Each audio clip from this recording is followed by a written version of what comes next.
You're listening to the N2K Space Network.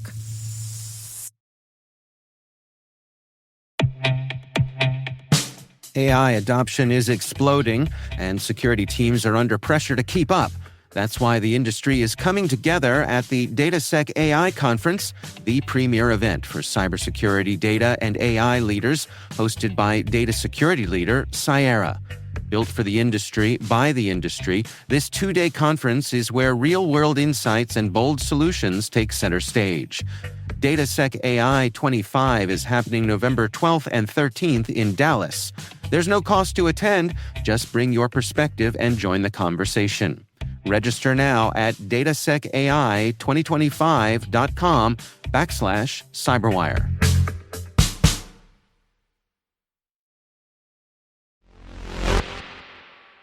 Today is September 23rd, 2025. I'm Maria Varmazis, and this is T-Minus. T-minus 20 seconds to LOS T-Drift. Go for deploy. Roger roll.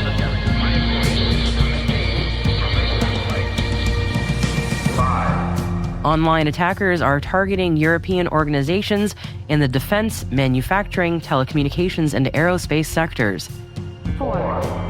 GE Aerospace has successfully completed supersonic captive carry flight tests of its Atlas flight test vehicle. 3.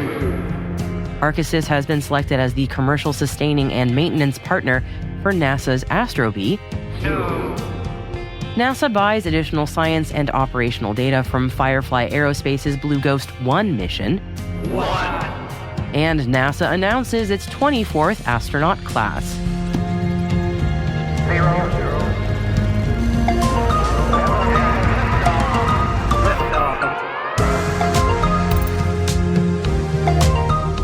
Our guest today is Gregg Burgess, VP of Space Systems at General Atomics.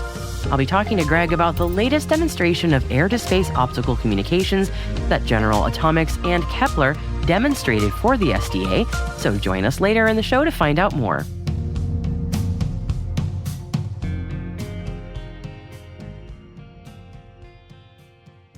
Happy Tuesday, everybody. Thanks for joining me. Let's dive into our Intel briefing. While NASA deals with budget cuts and layoffs, its astronaut office has expanded. Out of 8,000 applicants, 10 have been selected to begin a 2-year training to become career astronauts, and maybe be part of a near-future mission to the Moon or to Mars. NASA has selected 360 astronaut candidates since the program's inception in 1959, but yesterday's announcement marks the very first astronaut class in 4 years, and for the first time, women outnumber the men. 4 men, 6 women make up the 24th astronaut class, and they will start training immediately. Their resumes, zero surprise here, do not disappoint. The class includes engineers, test pilots, physicians, helo pilots, and a geologist among the selected elite, along with a name that some may be familiar with, a prior astronaut. Yes, Anna Menon broke the record for the highest altitude flown by a woman, along with her crewmate Sarah Gillis, and she now goes down in history as the first candidate selected by NASA to have already flown in space prior to joining the astronaut corps. After all, Anna was part of the SpaceX Polaris Dawn mission in September 2024, and she has already worked at NASA for 7 years, and for 6 of those, she served as a biomedical flight controller for the International Space Station, assisting ISS crews and leading biomedical operations for Expedition 41. She also happens to be married to a fellow NASA astronaut, Anil Menon, who has not been to space just yet. All the best to this new ASCAN class. And relatedly, yes, it is actually good news from NASA for the Artemis II mission, as the U.S. Space Agency says today that the mission is not only on track for its April 2026 launch, but it could even potentially be moved up to February. Nothing like a deadline, huh? On to our next story now, and Firefly Aerospace has been awarded a $10 million contract addendum under NASA's Commercial Lunar Payload Services Initiative for acquisition of additional science and operational data collected beyond the initial contractual requirements for the Blue Ghost Mission 1. In total, Firefly collected nearly 120 gigabytes of data during transit, landing, and operations on the lunar surface. And the scope of this data encompasses images captured by Firefly's Blue Ghost lunar lander during its 45-day transit to the moon and more than 14 days of surface operations. It includes the first high-definition images of a solar eclipse and sunset captured from the moon's surface. The data buy also includes communications data and transmit speeds from Blue Ghost's S-band and X-band antennas, propulsion data from Firefly's Spectre thrusters during critical burns and the final lunar descent, and other lander performance data. Firefly will also provide NASA with additional payload science data, as well as lander and payload temperature data that was all captured during a 500-degree Fahrenheit temperature delta on the moon. Arkisys has been selected as the commercial sustaining and maintenance partner for NASA's Astrobee. Now, Astrobee is, as many of us know, the adorable free-flying robotic facility aboard the International Space Station. NASA's Astrobee consists of 3 autonomous free-flyer robots, software, and a docking station aboard the space station, providing mobility, interaction, and experimentation capabilities in microgravity. Arkisys will now work with NASA's Ames Research Center, Marshall Space Flight Center, and Johnson Space Center to extend the life and capability of Astrobee, continuing its legacy as a testbed for groundbreaking science technology demonstrations and in-space servicing, assembly, and manufacturing advancements.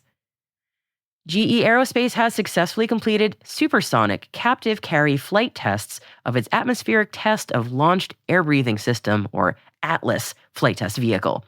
GE says the tests mark a major milestone in advancing solid-fuel ramjet propulsion technology. The system was carried aloft on a Starfighter's F-104 aircraft at Kennedy Space Center. The test campaign included 3 successful flights, with the system reaching supersonic speeds. And if you work in the aerospace industry in Europe, then please listen up, because right now is time to be even more vigilant against online scams. Suspected Iranian government-backed online attackers have expanded their European cyber ops with fake job portals and new malware, specifically targeting organizations in defense, manufacturing, telecoms, and aerospace sectors in Europe. A new report from Checkpoint Research says that it has been tracking waves of this activity since earlier this year. The attackers claim to represent companies in the aerospace, defense, manufacturing, and telecoms industries that are looking to hire staff. The attack begins with a phishing link that directs the victim to a fake job-related login page, spoofing companies including Boeing, Airbus, Rheinmetall, and Fly Dubai. Each victim receives a unique set of credentials with the link to the login page, and then after they enter the correct information, the site delivers a malicious archive. The site delivers a malicious archive containing malware. So friends, please stay vigilant as always. And if you encounter a similar campaign, definitely report the links to the right authorities.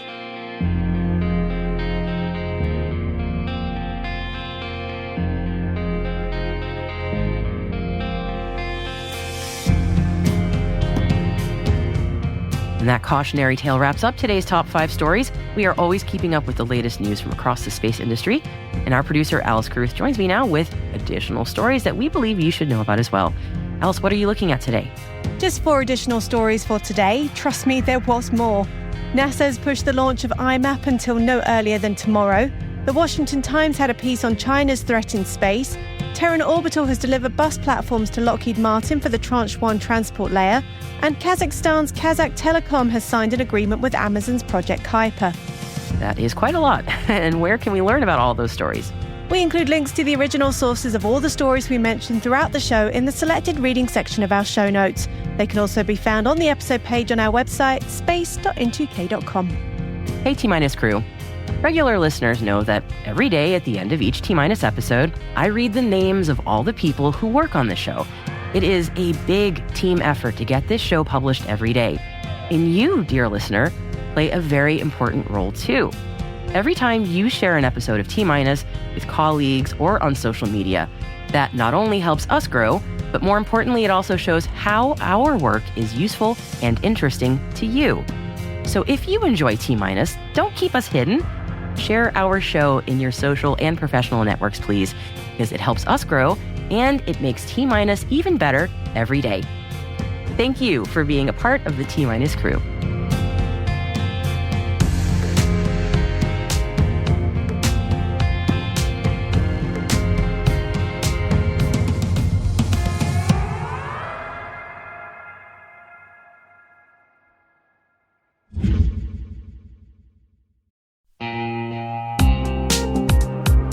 At Thales, they know cybersecurity can be tough and you can't protect everything. But with Thales, you can secure what matters most. With Thales's industry-leading platforms, you can protect critical applications, data, and identities, anywhere and at scale with the highest ROI. That's why the most trusted brands and largest banks, retailers, and healthcare companies in the world rely on Thales to protect what matters most: applications, data, and identity. That's Thales. Thales. Learn more at thalesgroup.com/cyber.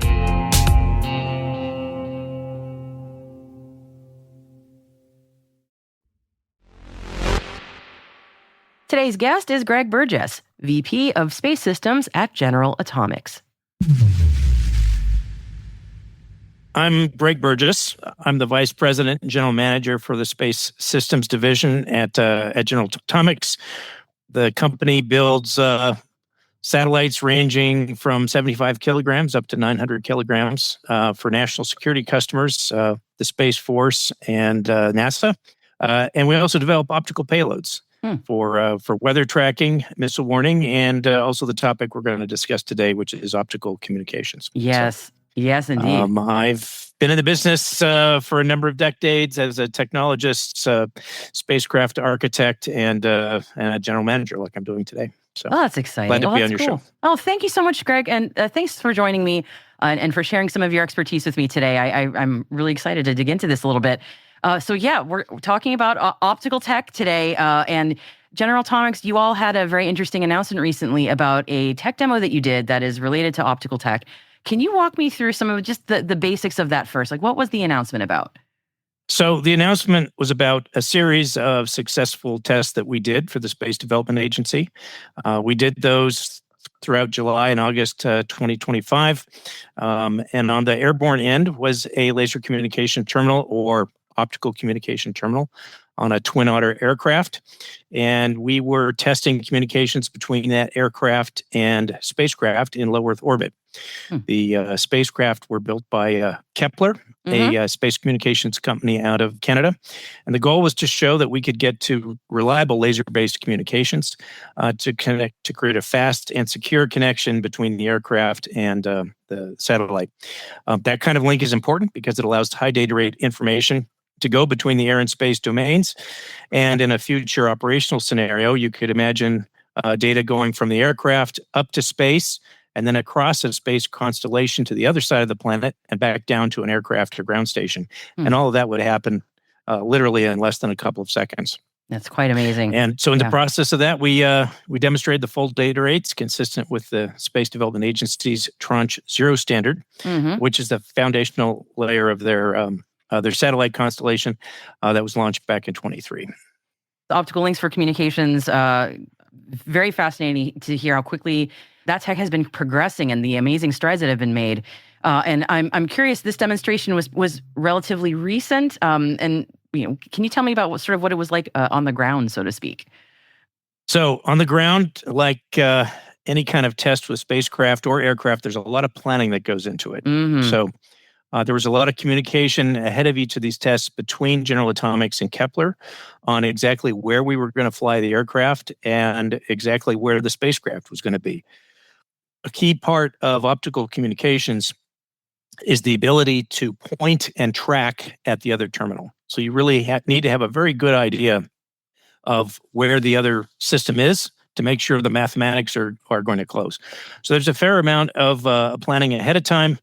We did this with a manned aircraft, so we had to coordinate with the pilots, come up with a flight plan for them. And because it is optical communications, which can be affected by weather, we also had to look at weather forecasts a couple days in advance and predict the best operational times to go ahead and do that test. Once we did, we would go airborne. The spacecraft actually had our coordinates uploaded well in advance of the pass. So several hours in advance, they knew exactly where we were going to be. And then when they came overhead, they turned on their terminal, we turned on ours, and went through what's called the pointing acquisition and tracking process. The two terminals locked onto each other and then started exchanging data. So it's basically described how we did these experiments. That's really cool. I love being walked through that kind of thing because there's always a lot more that goes into it than certainly is often included in a press release. It's a lot of coordination, a lot of moving pieces, and I'm sure that was just scratching the surface even there. So thank you for walking me through that. And so yeah, the outcomes of this tech demo, it's clearly it was a success. You hit the data transfer that was needed. I'm wondering, was anything learned from this tech demo aside from, yes, we can do it? Was there any other conclusion? One of the biggest learnings actually out of this is not really technical. And in that the aircraft terminal was built by General Atomics. Kepler's terminal was actually built by a German firm, TSAT. And so the fact that we communicated not just across domains, but two different companies building terminals to the same standard, that was a major achievement here. And really paves the way, we think, for operational acceptance for laser communications. Yeah, interoperability, right? Yeah. Interoperability, absolutely. Yeah, that's and huge. This has been a vision of the Space Development Agency, SDA, for some years. They would publish a common standard. I think it's interesting that they got a commercial company, Kepler, to accept that standard. And we proved the success of that with the series of tests. It's fantastic. As we had success with the early flights where we optimized everything to make sure it was perfect. Then SDA had us do things like have the satellite be at lower elevation angles in the sky. So the laser beams were transferring through more air. So it was degrading the signal somewhat. And also with those lower elevation passes, the satellite was in view of the aircraft for less time. So instead of 8 or 9 minutes, we may have only had 3 or 4 minutes. And so there was a time pressure to make the link work. And one of the things that we demonstrated is we could get that to work on the low elevation passes, which showed the robustness of the technology. I'm wondering, given the success, what it means for General Atomics in terms of maybe where you all are going to be going from here, and then also what it would mean for your customers, the industry, that kind of thing. So why don't we start with General Atomics first? So for GA, it's a validation of a fair amount of investment and certainly time. We've been working at this for the last 4 years in various domains for laser communication. So it's certainly a validation of the investments we've made and of our technology. We are involved in another number of laser communication terminal programs. We actually have 2 going on with SDA. This one that we just did, we call that the Stallion program. We have another program for SDA called Manhattan, where we're going to be launching 2 GA-built spacecraft with laser terminals next year. And that will demonstrate Tranche 1 communications. Then we have another program called the Enterprise Space Terminal Program with the Space Force, which will demonstrate space-to-space communications across a wide range of orbits. This demonstration and the rest of SDA's programs are all low Earth orbit. The Space Force is interested in communications across low Earth orbit, medium Earth orbit, geosynchronous orbit, and even beyond into what's called next geospace. So what this does for us is significantly reduce the risk of the technology developments that we're doing for the Space Force and the SDA. This kind of technology and these advancements are crucial for a lot of different developments that are ongoing at the moment. So it is extremely encouraging to hear that they're going well. So I'm curious sort of where we go from here. So SDA has already indicated an interest that they want to communicate. They want to continue the airborne tests.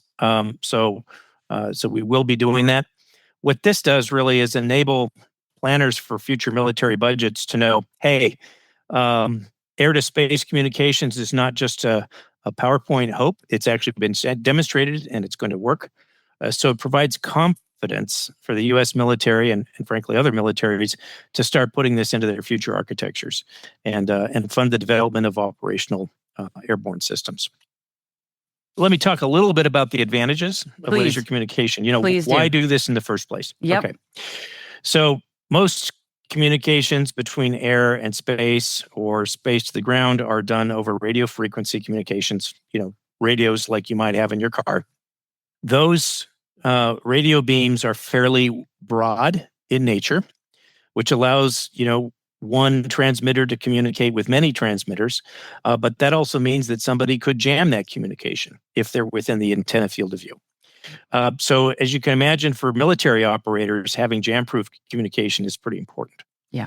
The beam width of the laser beam communication is so narrow that it's only about 1 kilometer wide on the ground, when we're talking to a satellite that's 500 miles away. Mm. And so that means it's very difficult to jam those laser communications because you don't know where they are. You can't see them unless you're right in that beam. And it's unlikely that a laser detector would be there. So it's a inherently jam-proof technology, and it's very secure. For commercial operators, I think in the press recently, we saw that the Starlink company purchased some bandwidth for over $1 billion. That's right. They could do space to telephone communications. Yep. So in order to operate in the RF spectrum, you have to get a license. And those licenses can actually run into the billions of dollars, as we just saw. Yep. Laser communications don't require a license. The reason they don't is they don't interfere with each other. So there's a great potential here in the commercial market to use laser communications for high bandwidth communication between spacecraft, but also to get data to the ground without having to invest in a license for that communication.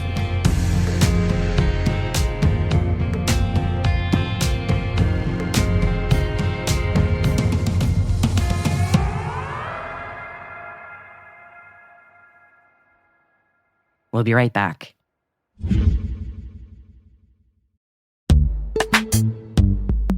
Investigating is hard enough. Your tools shouldn't make it harder. Maltego brings all your intelligence into one platform and gives you curated data, along with a full suite of tools to handle any digital investigation. Plus, with on-demand courses and live training, your team won't just install the platform. They'll actually use it and connect the dots so fast, cyber criminals won't realize they're already in cuffs. Maltego is trusted by global law enforcement, financial institutions, and security teams worldwide. See it in action now at maltego.com.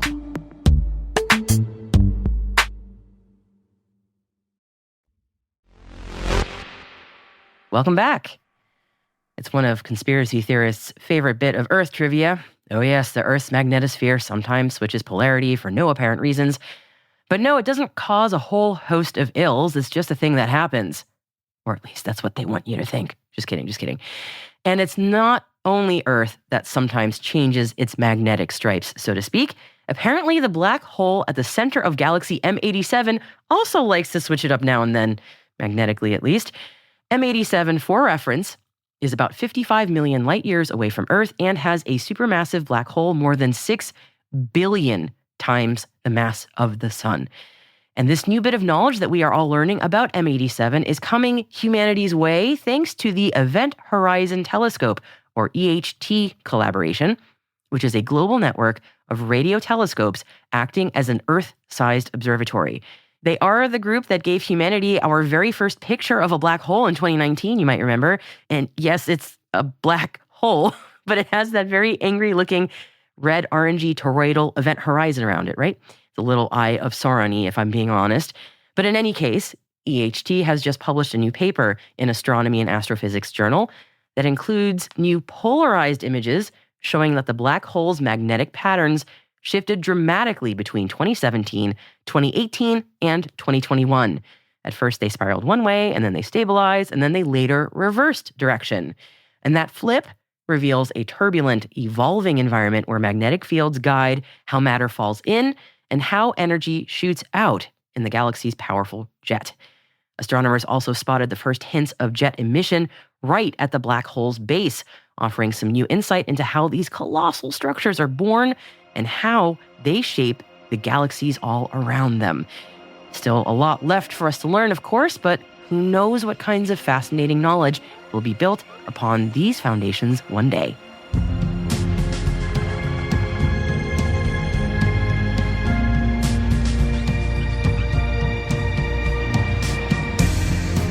And that's T-Minus, brought to you by N2K Cyberwire. What do you think about T-Minus Space Daily? Please take a few minutes to share your thoughts with us by completing our brief listener survey. And thank you for helping us continue to improve our show. We're proud that N2K Cyberwire is part of the daily routine of the most influential leaders and operators in the public and private sector, from the Fortune 500 to many of the world's preeminent intelligence and law enforcement agencies. N2K helps space and cybersecurity professionals grow, learn, and stay informed. As a nexus for discovery and connection, we bring you the people, the technology, and the ideas shaping the future of secure innovation. Learn how at n2k.com. N2K's senior producer is Alice Carruth. Our producer is Liz Stokes. We are mixed by Elliot Peltzman and Trey Hester, with original music by Elliot Peltzman. Our executive producer is Jennifer Iben. Peter Kilpie is our publisher, and I am your host, Maria Varmazis. Thank you for listening. We'll see you tomorrow.